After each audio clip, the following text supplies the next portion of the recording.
أشهد أن لا إله إلا الله وحده لا شريك له وأشهد أن محمدا عبده ورسوله أما بعد فأعوذ بالله من الشيطان الرجيم بسم الله الرحمن الرحيم الحمد لله رب العالمين الرحمن الرحيم مالك يوم الدين إياك نعبد وإياك نستعين اهدنا الصراط المستقيم صراط الذين أنعمت عليهم غير المغضوب عليهم ولا الضالين अल्हम्दुलिल्लाह आज जलसा सालाना जर्मनी शुरू हो रहा है। इस वक्त जर्मनी की जमात मुझे वहाँ जलसा में देखना चाहती है। Alhamdulillah, бүгін Германияда жалса салана басталып жатыр. Осы уақытта Германия жамағаты мені сол жерде жалсада көргісі келді. Бірақ адам баласына адами қажеттіліктер, денсаулық және тағы басқа тән. Осы себепті дәрігердің кеңесімен соңғы сәтте Германияға сапарды кейінге қалдыруға тура келді. Және осы жерден МТА арқылы Германиядағы жалсаның бағдарламаларына қатысу және осы жерден Германия жалсасына қатысушыларға үндеу жасау ұсынылды. Бұл да Аллах тағаланың қолдауымен ғана мүмкін болады. Аллах тағала жәрдем берсін, дұға етіңіздер. Бұл да Аллах тағаланың кеңшілігі. Осы заманның өнер табыстарымен ол осылайша байланыс құралдарын қамтамасыз етті. Көптеген адамдар кездескісі келді. Аллах тағала ол жағдайды басқа уақытта жасайды. Дегенмен осы МТА арқылы жалсаға қатысудың 60-70% толықтырылады. Сол жердің көріністері иншалла көрініп тұрады. Қазірде мен адамдардың отырғанын көріп отырмын. Аллах тағала жалсаны және барлық ұйымдастыру жұмыстарды әр жағынан берекелетсін. Және адамдарға барлық бағдарламалардан толық пайда алуға мүмкіндік берсін. Бұл жолы жалса Германия жамағаты үйренген тәртіптен өзгеше өткізіліп жатыр. Осы уақытқа дейін залдардың ішінде және дайын ұйымдастырылған жерлерде жалса өтетін. Және жалсаның ұйымдастырушыларына да жалса орнына қатысты көп ұйымдастыру жұмыстарын жүргізудің қажеті болмайтын. Әрі жалпы адамдарға да дайын ыңғайлылық берілетін. Бірақ енді ашық алаңда жалсаны ұйымдастыру салдарынан ұйымдастырушыларға да қатысушыларға да біраз қиындықтар туындайды. Бірақ осы қиындықтарды шыдамдылықпен қабылдау және жалсаның мақсатын орындау екеуінің де ұйымдастырушылары мен қатысушылардың мақсаты болу керек. Және қиындықтарға алаңдамай шағымданбау керек. Біртіндеп бұл ұйымдастыру жақсара түседі. Ұлыбританияда да осындай қиындықтар болатын және әлі де бар. Бірақ қазір ұйымдастыру әлдеқайда жақсарды.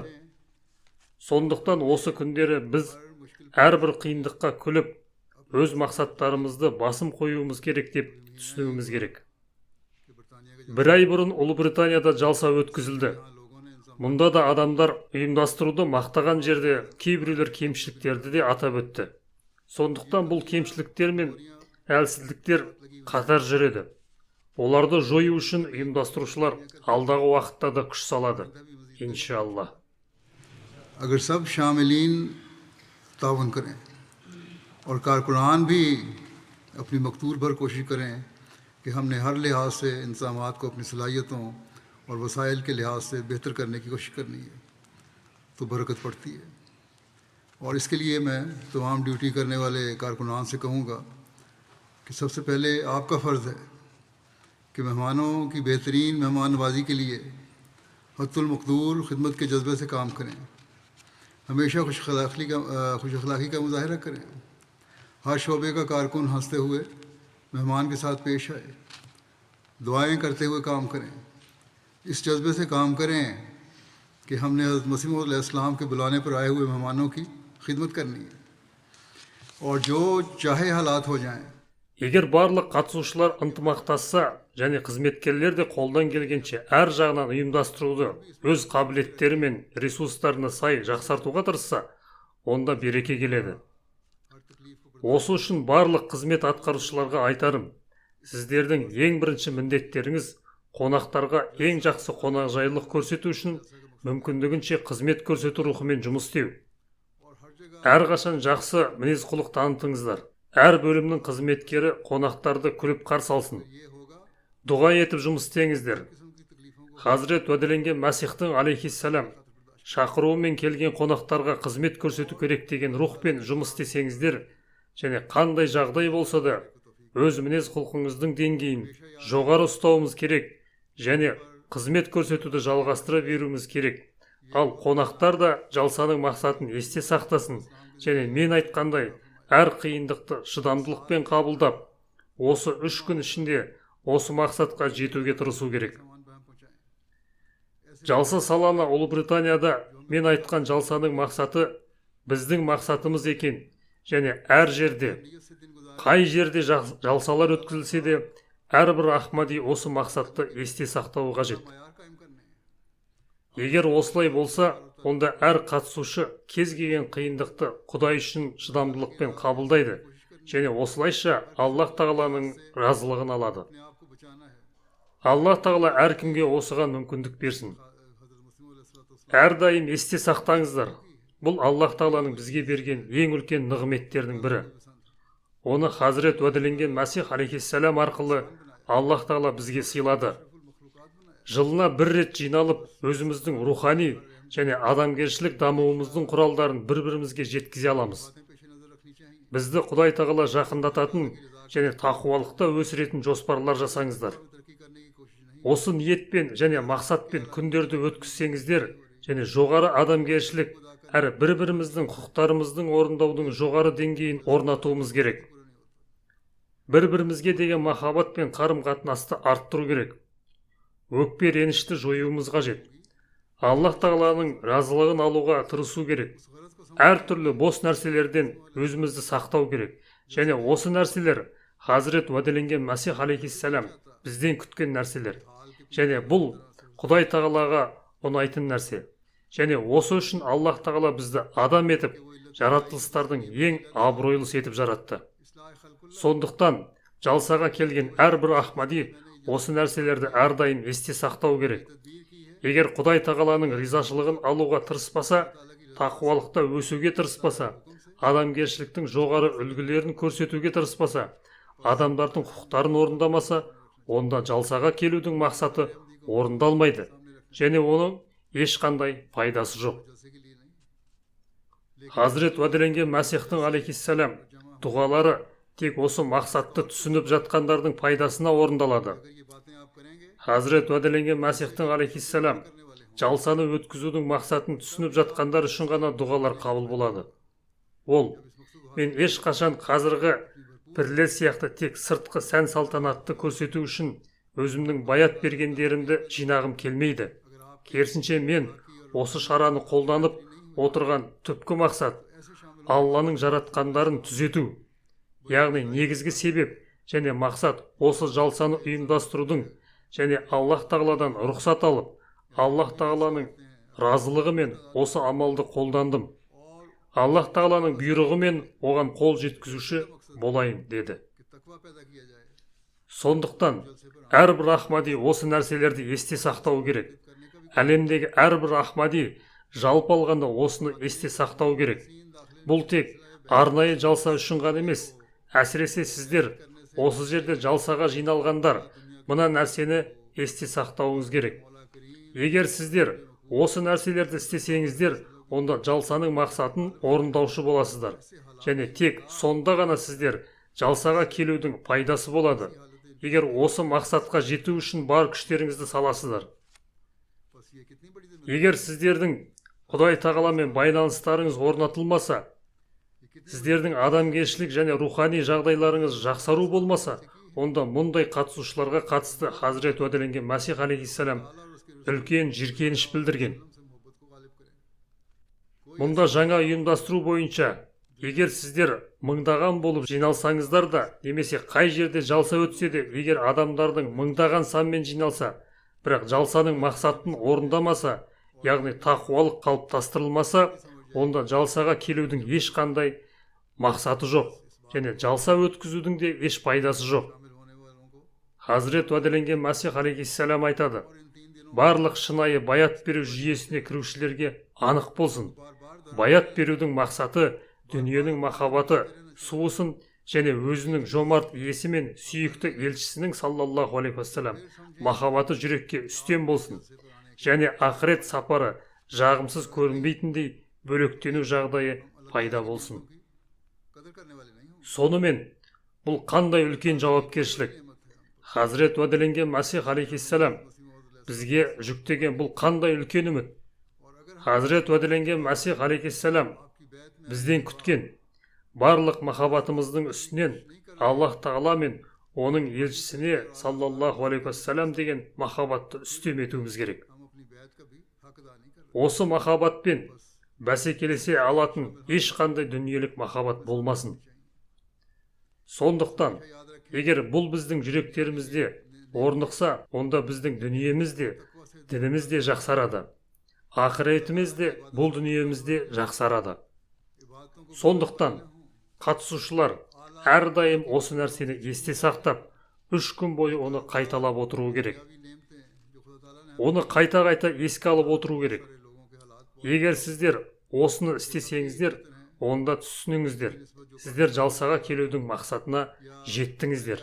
Ал егер жоқ болса, онда біз Аллах Тағаланың нығметтерін қадірлемейтін боламыз. Бұл Аллах Тағаланың бізге берген өте үлкен нығметі. Ол бізге Хазірет уәделенген Масихты алейхиссалам қабылдауға мүмкіндік берді. Және егер біз оны қабылдағаннан кейін, оның баятына кіргеннен кейін, рухани даму мен жоғары адамгершілікке қол жеткізу мақсаттарына жетуге тырыспасақ, онда біз өзіміздің баят беруіміздің де құқығын орындамаймыз. Сондықтан, әрбір қатысушы осындай нәрселерді есте сақтауы керек.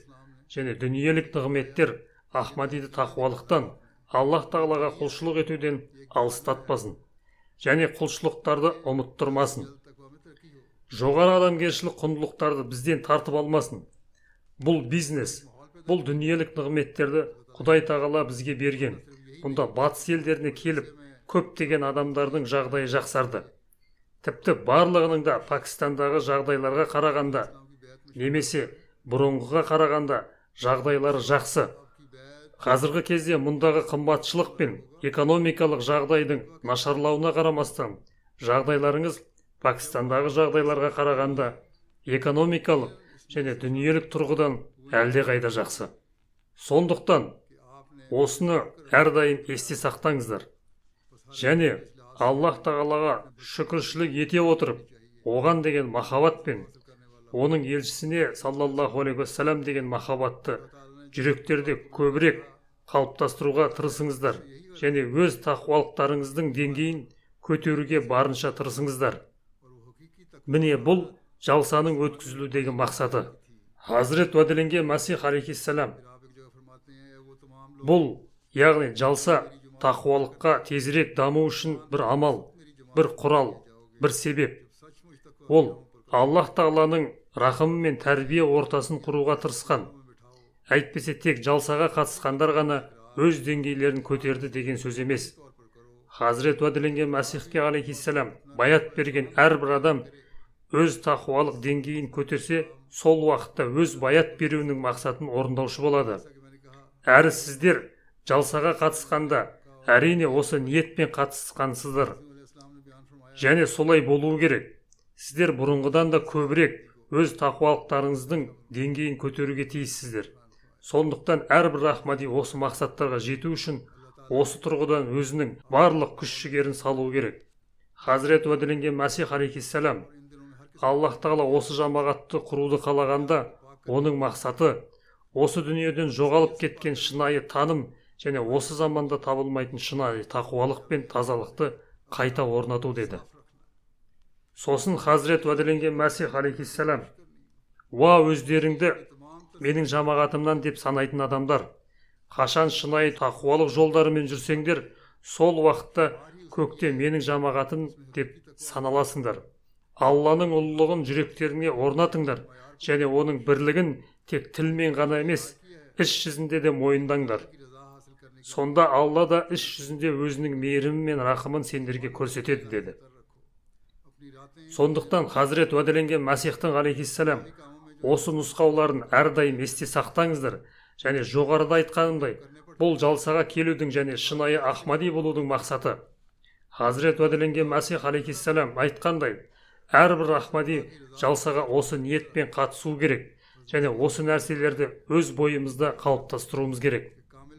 Аллах тағала сіздерге берген ортадан пайда көріңіздер және осы күндерде де әртүрлі дүниелік кірлерден өздеріңізді тазартуға тырысыңыздар және болашақ өмірімізді де осы дүниелік кірлерден өздерімізді таза ұстауға және дінді әрдайым дүниеден жоғары қоюға тырысамыз деген ниетпен тазартуға тырысыңыздар.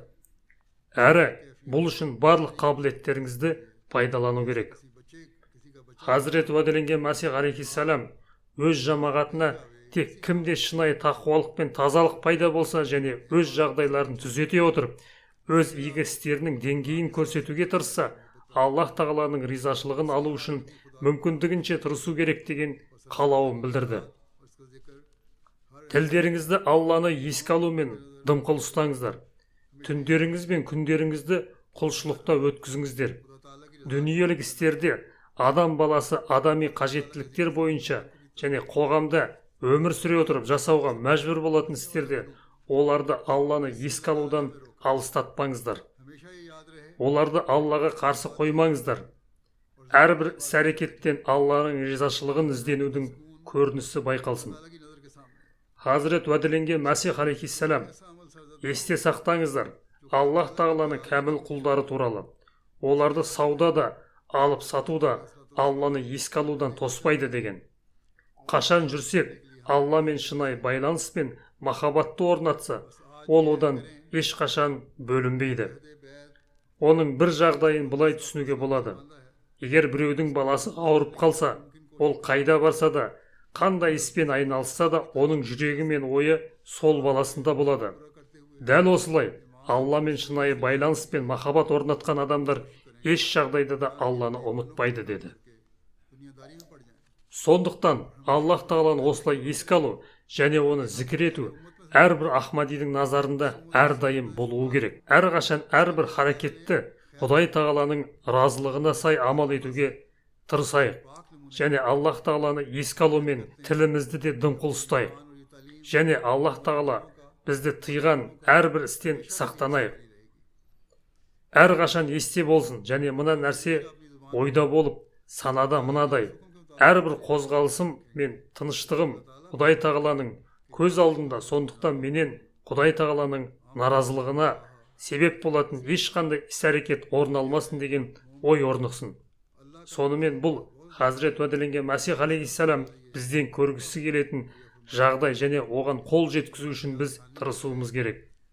Сондықтан бүгін Хазірет уәделенген Мәсихпен алейхиссалам байланысқан баят беру уәдемізді орындау үшін барлық мүмкін харекетті жасаймыз және Хазірет уәделенген Мәсихтің алейхиссалам ілімінің әсерімен оның міндетін орындай отырып, иманды шоқ жұлдыздан әкелу үшін бар күшімізді саламыз. Өз иманымызды азайтып, дүниелік құмарлыққа салынбаймыз және әрқашан Құран іліміне амал етеміз. Сөйтіп біз ең қайырлы үмметтің қатарында боламыз. Ол үшін Аллах тағала хайырлы деген өзіміздің әрбір іс-әрекетіміз бен оның таза үлгілерін орнатамыз деп уәде берейік. Біз уәде береміз. Енді бұл иман және бұл ілім жүректеріміздің іс-әрекетіміздің мәңгілік бөлігі болып қалады, иншалла. Біз әрқашан тілдерімізді Құдай тағаланың мына бұйрығына сай Алланы еске алумен дымқыл ұстаймыз. Онда Аллах тағала: «Уа иман келтіргендер, Алланы көп еске алыңдар» дейді. Сондықтан Аллах тағала осы мүмкіндіктерді берді. Бұл нәрсе еске түсірілсін және осы күндерде Алланы еске алуға, құлшылықтарға назар аударылсын. Сөйтіп тақуалық деңгейлері көтерілсін.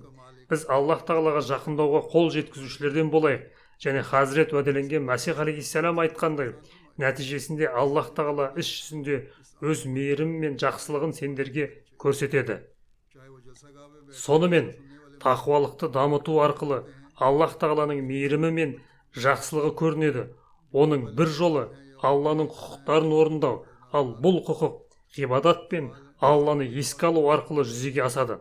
Хазірет уәделенген реформатор радиаллаху анху жалса туралы былай дейді: «Өйткені бұл жалса Алланың рәміздеріне жатады және оған қатысудың мақсаты Хазірет уәделенген Мәсих алейхиссалам рухани дамуға қол жеткізу деп айтқан. Оның ең үлкен жолдарының бірі ғибадат пен Алланы еске алу. Алланы еске алу туралы көптеген пайдалардың ішінде оның ең үлкен және ұлы пайдасы мынау: мені еске алыңдар, мен де сендерді еске аламын. Яғни егер сендер Алланы еске алсаңдар, Аллах тағала да сендерді еске алады. Сондықтан бақытты адам сол, оны өз қожайыны, өз иесі, оны жаратушы және шынайы иесі еске алады. Оған мейірім мен жақсылық көрсетеді. Сондықтан осы күндері әркім осы маңызды мәселеге көп көңіл бөлуі керек.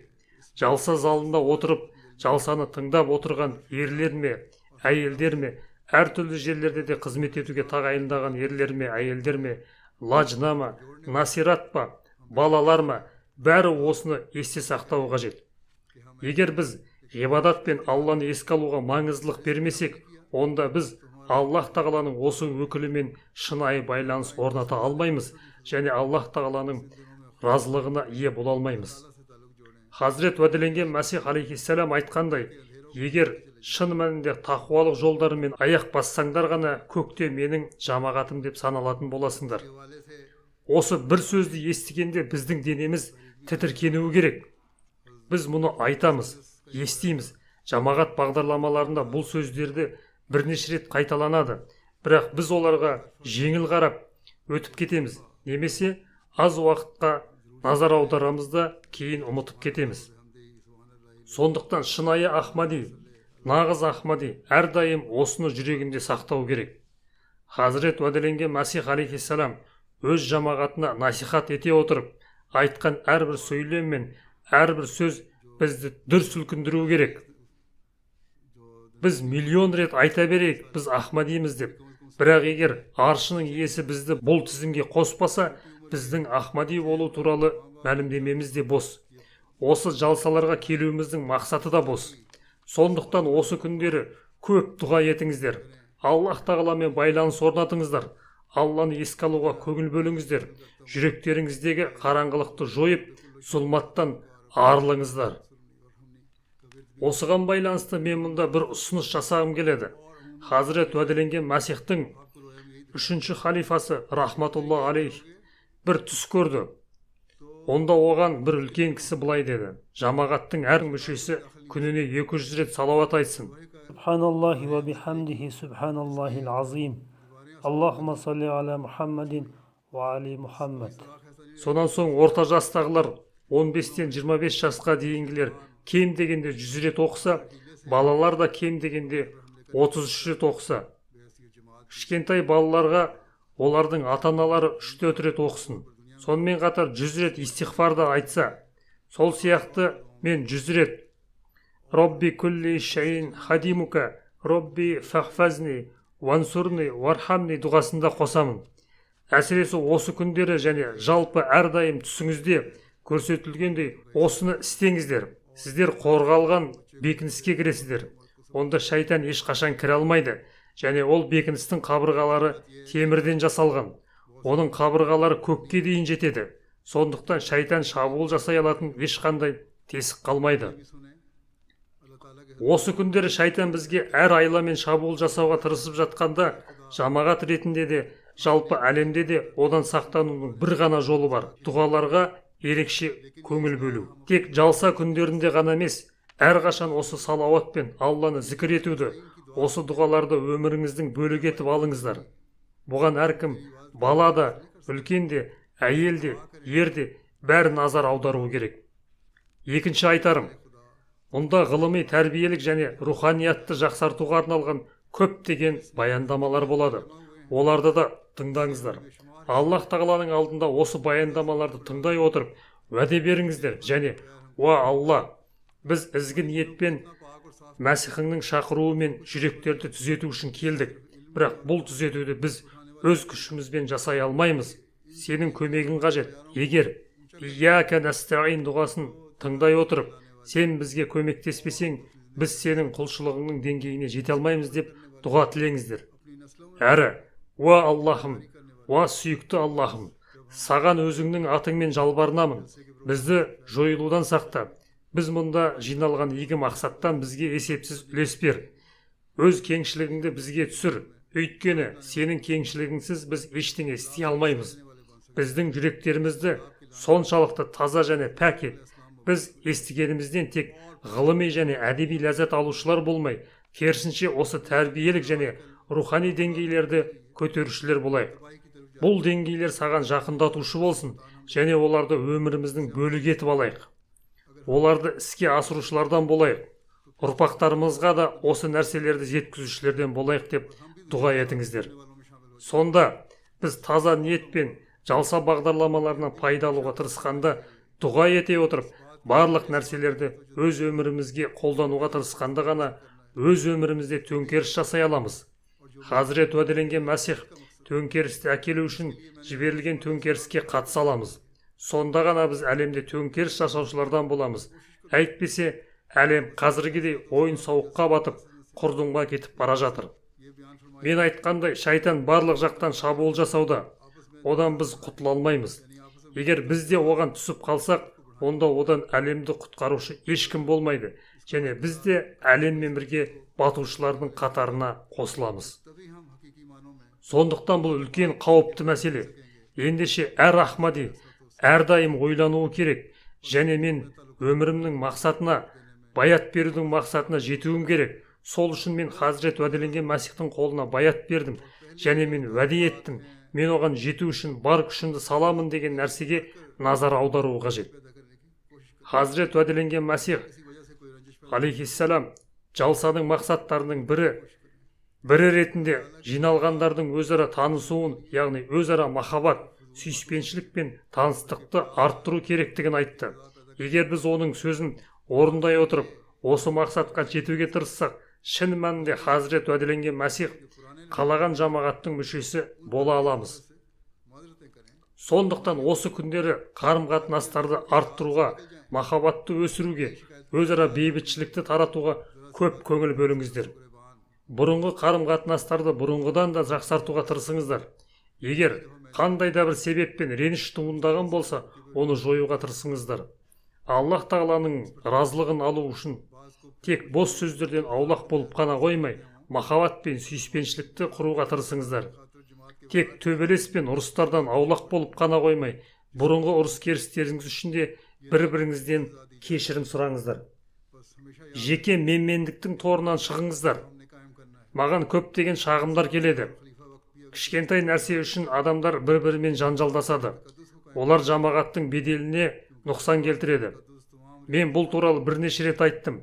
Өткен жалсада Ұлыбританияда да мен осыны айттым. Бұған назар аударыңыздар.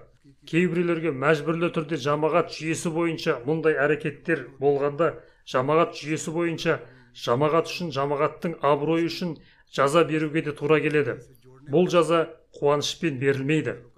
Сондықтан әрдайым есте сақтаңыздар. Біз жамағаттың қасиеттілігін сақтауымыз керек. Егер басшылық пен заман халифасы біреуге жаза берсе, ол жамағаттың қасиеттілігін сақтау үшін береді. Өйткені жамағаттың қасиеттілігі барлық қатынастардан жоғары. Егер уәделенген Мәсихпен шынайы байланыс болса, онда өз әрекеттеріңізге өкініп, өзара пайда болған жарықшақтарды, алшақтықтарды тек осы махаббаттың арқасында жоюшылар ғана болмай, махаббат қатынастарын орнатыңыздар. Алла елшісінің саллаллаху алейхи уассалам бұйрығын орындаушылардан болыңыздар. Бір мұсылманнан екінші мұсылманға оның тілі мен қолынан ешқандай зиян келмесін. Сонымен қатар, осы күндері Аллах Тағаланың разылығын алу үшін жиналып отырып, оның алдында иіліп, одан дұға сұрауды жалғастырыңыздар. Толық сеніммен Алланы зікір етумен айналысыңыздар. Толық бағынушылықпен Аллах Тағала көрсеткен жолмен жүрушілерден болыңыздар. Сонда ғана жамағат жүйесіне бағынудан тыс болу мүмкін емес. Бір жағынан біз Хазірет уәделенген Мәсихтің жамағатына кіруге тырысамыз, ал екінші жағынан уәделенген Мәсих пен оның халифалары құрған жамағат жүйесіне бағынудан тыс болып жатырмыз. Бұл мүмкін бе? Бұл екі түрлі іс-әрекет.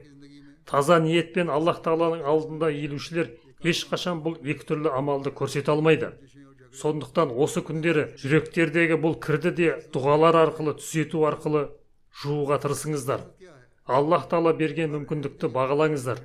Егер түзету мақсатымен жалсаға қатысқан болсаңыздар, жәрменке деп қатыспасаңыздар, Хазірет уәделенген Мәсих бұл жалса жәрменке емес, онда сөзсіз жүректердегі кір жуылады деген. Кейде күнделікті өмірде және жиналыстан кейінгі күндерде де қарапайым Ахмадидің лауазымды тұлғалармен де ренжісулері мен ұрыстары болады.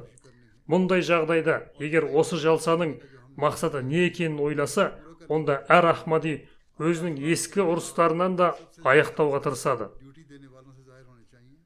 Егер мұнда қандай да бір ащы жағдай туындаса, оны да жоюға тырысады.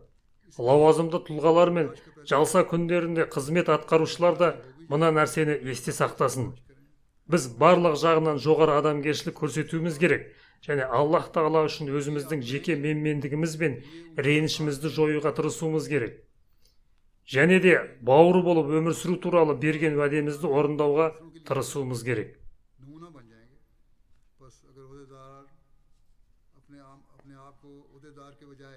Жоғары адамгершілік көріністері ең алдымен қызмет атқарушылардан көріну керек. Өйткені қызметкер мен лауазымды тұлға ретінде олардың жауапкершілігі көбірек. Сондықтан оларда төзімділік те көбірек болуы керек. Егер қандай да бір әділетсіздік болса да, оны төзіммен қабылдап, ешқашан қарсы шығып, екінші адамға қатаң жауап бермеу керек. Егер осылай істесеңіз, бұл жоғары адамгершілігіңіз басқаларға да үлгі болады. Сондықтан егер лауазымды тұлғалар өздерін лауазымды тұлға емес, қызметші деп санаса, әр шенді өзін қызметші деп санаса, ал жамағат мүшелері өздерінің лауазым тұлғаларын жамағат жүйесін басқару үшін заман халифасы тағайындаған қызметкерлер деп санаса, бұл қатынастар әрқашан махаббат пен сүйіспеншілік қатынастары түрінде болады.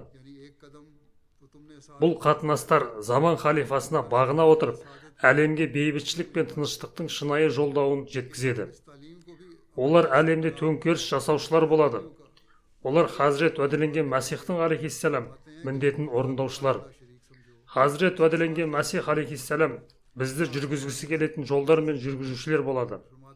Хазірет уәделенген Мәсих бізге жетуге нұсқау берген жолдарға жетушілер болады.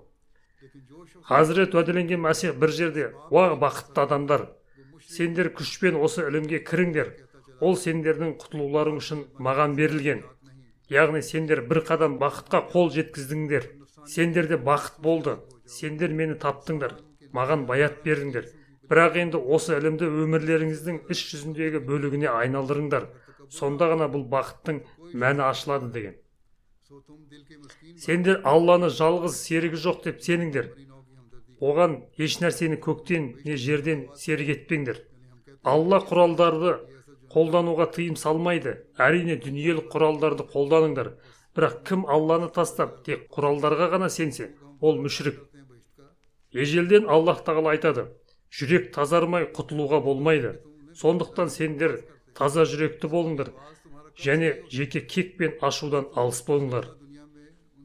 Адамның нәпсі аммарасында, яғни хайуани нәпсіде көптеген лас нәрселер болады. Бірақ ең ласы тәкаппарлық. Егер тәкаппарлық болмаса, ешкім кәпір болмас еді. Сондықтан сендер жүректен кішіпейіл болыңдар. Сендер оларға жәннатқа жету туралы уағыз айтқан кезде жалпы адамзатқа мейірімді болыңдар деді.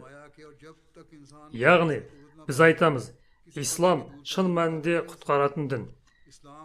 және тек сол арқылы Аллах Тағаланың жақындығына жете аламыз. Сондықтан адамдарға жәннат туралы уағыз айтамыз. Ол айтады: сонда егер сендер осы қысқа дүниеде оларға жамандық тілесеңдер, уағыздарың қалай дұрыс болады? Аллах Тағаланың міндеттерін жүректен қорқып орындаңдар. Өйткені сендер олар туралы сұраласыңдар. Алла сендерді өзіне тартып, жүректеріңді тазарту үшін намаздарыңда Аллаға жиі жалбарыныңдар. Өйткені адам әлсіз. Әр жамандық тек Аллах Тағаланың күшімен ғана жойылады. Әрі қарай ол, адам Алладан күш алмайынша ешқандай жамандық жоя алмайды. Ислам тек рәсім ретінде өздеріңді кәлима айтушылар деп атау ғана емес.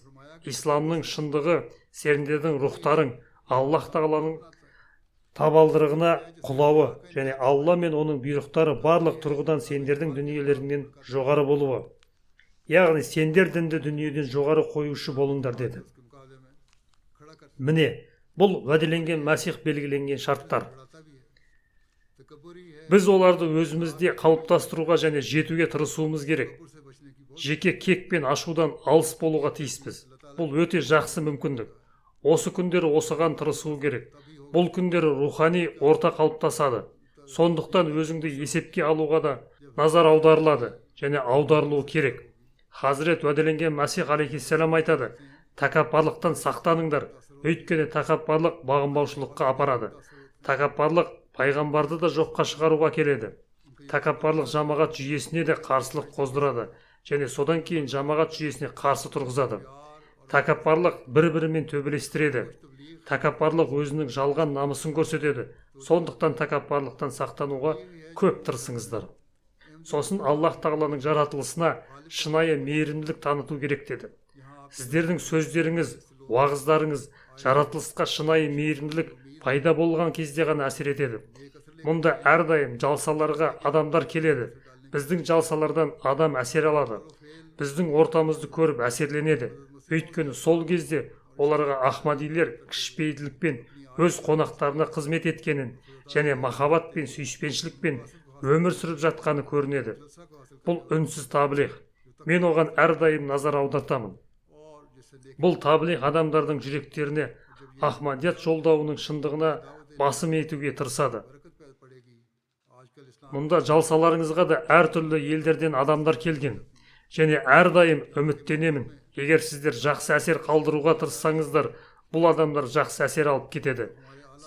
Сөздеріңіз бен істеріңіздің біріктіріп, Хазірет уәделенген Мәсих пен Исламның ілімін ұстана отырып, кішіпейділік пен Аллах Тағаланың хұзырында иіле отырып, жалсаны мақсаттарына жетуге тырысыңыздар. Бұл тақуалықты жетілдіру мақсаты. Одан жақсылық жасауға мүмкіндік туады. Осылай болғанда біздің Аллаға шақыруымызда да береке болады. Қазіргі кезде исламға қарсы, мұсылмандарға қарсы көп нәрсе айтылады. Бірақ мұндағы ортада махаббат пен бауырластықты көргенде, жоғары адамгершілігімізді көргенде, Аллах Тағаламен байланысымызды көргенде, көптеген адамдардың санасынан мұсылмандар теріс әрекет жасайды, теріс ілім таратады деген күмәндар кетеді. Сондықтан осы күндері сөздеріңізбен, істеріңізбен осы ортаны бейбіт ортаға айналдырыңыздар. Тіпті мұны өмірлеріңізде әрдайым қолданып, әлемге ерекше әсер қалдырсаңыздар, адамдар, міне бұлар исламның шынайы ілімін ұстанушылар, және исламның шынайы ілімі әлемге шынайы бейбітшілік пен тыныштық әкеле алады дейді. Сонымен бұл да үнсіз таблиғ. Ол ешқандай әдебиетсіз, ешқандай дәлелсіз сіздер жасап жатқан нәрсе. Егер біз өз өмірімізде шынайы исламдық ілімнің үлгісін жасай алсақ, онда өзіміздің баят уәдемізді орындаған боламыз. Хазірет уәделенген Мәсихке берген баятымыз дінді дүниеден жоғары қойғанда ғана пайда береді. Хазірет уәделенген Мәсих қандай қайғымен, қандай ынтамен өз жамағатына насихат айтты. Оның бір үлгісін мен сіздерге ұсынамын. Ол айтады: мен дұға етемін, және менде тіршілік демі барда ете беремін. Және ол дұға мынадай: Аллах Тағала осы жамағатымның жүректерін тазарсын, және өз рақымының қолын созып, жүректерін өзіне бұрсын, және барлық жамандық пен кекті олардың жүректерінен алып тастап, өзара шынайы махаббат берсін. Мен бұл дұға қабыл болады және Аллах Тағала менің дұғаларымды зая қылмайды деп сенемін. Иә, мен мұнаны да дұға етемін. Хазрет түсіндіреді. Бұл үлкен ескерту, қорқыту сөзі. Хазірет уәделенген Мәсих, иә, мен мұнаны да дұға етемін. Егер менің жамағатымда Аллах Тағаланың білімі мен еркінде мәңгілік бақытсыз біреу болса, оған шынайы тазалық пен Алладан қорқу нәсіп болмаса, онда оны, уа Аллах Тағала, сенен теріс айналғандай менен де алыстат, және оның орнына жүрегі жұмсақ, жаны сені іздейтін басқа біреумен алмастыр деді. Сондықтан бұл бізді сілкіндіретін нәрсе болу керек. Егер біз Хазірет уәделенген Мәсихтің дұғаларының бөлігі болғымыз келсе, өзімізде таза өзгерістер жасауымыз керек. Әйтпесе, ол айтқандай, егер бұл болмаса, онда менімен ешқандай байланыс жоқ. Өйткені мен тек ізгі адамдармен және бақытты адамдармен байланыста болғым келеді. Бұл дұға бізге жақсылық жасаушыларға айналуымызға үміт пен көңіл бөлгенімен, бұл жақсы амалдарды жасамау арқылы біз Хазірет уәделенген Мәсихтен алыс боламыз деп қорқудың орны бар. Тек сөзбен ғана баят берушілерден болмайық және баят беріп Аллах Тағаланың рахымын алудың орнына оның наразылығын алушылардан болмайық. Аллах Тағала бізді бұдан сақтасын. Сондай-ақ жалса күндерінде әр қызмет атқарушы мен әрбір қатысушы қоршаған ортаны қадағалап отыру керек екенін айтқым келеді. Аллах Тағала әркімді әр жамандықтан сақтасын және бұл жалса барлық берекелерді жинаушы болсын және әркім Аллах Тағаланың қорғауында болсын. Әлемнің жағдайы үшін де көп дұға етіңіздер. Өз елдеріңіз үшін де көп дұға етіңіздер.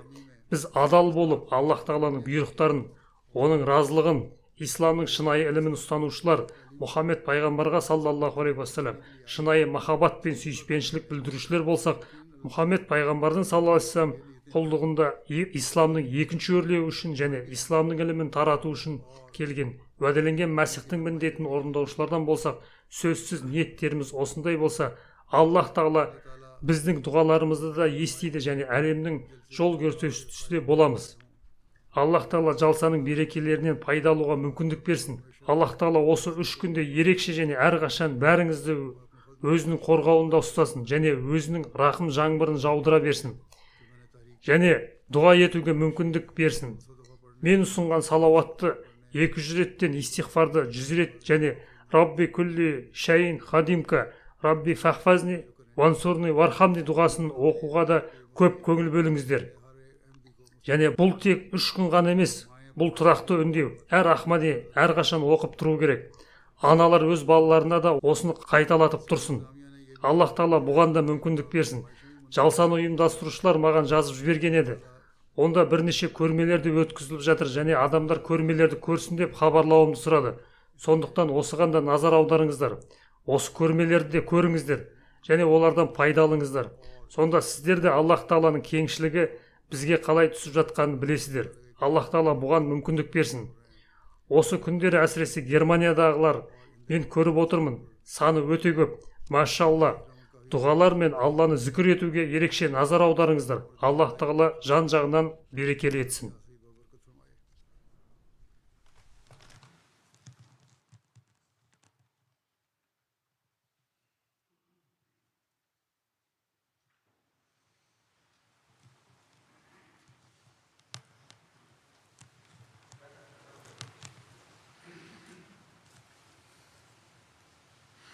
Alhamdulillah, alhamdulillah, nahmaduhu wa nasta'inuhu wa nastaghfiruhu wa nu'minu bihi wa natawakkalu alayhi wa na'udhu billahi min shururi anfusina wa min sayyiati a'malina.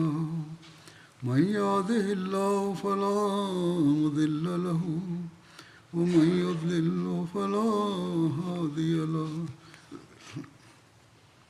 ونشهد أن لا إله إلا الله ونشهد أن محمدا عبده ورسوله عباد الله رحمكم الله إن الله يأمر بالعدل والإحسان وإيتاء ذي القربى وينهى عن الفحشاء والمنكر والبغي يعظكم لعلكم تذكرون اذكروا الله يذكركم وادعوه يستجب لكم ولذكر الله أكبر